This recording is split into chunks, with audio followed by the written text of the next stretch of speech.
Welcome to use the vertical CNC panel saw. Select English. Carefully read the operation guide, then click Yes.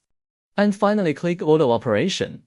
If the length of the board to be cut is 2020, first, click Vertical Cutting. Enter 2020 for the width and click Confirm.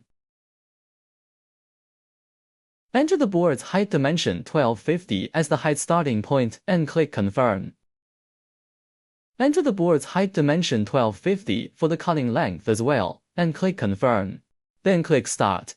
The equipment will then start cutting.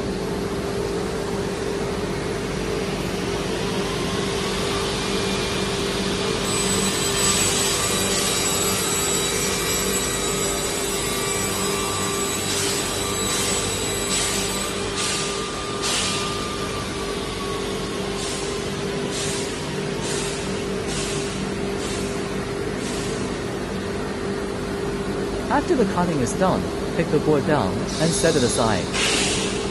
Then you can take a tape measure to check the dimensions.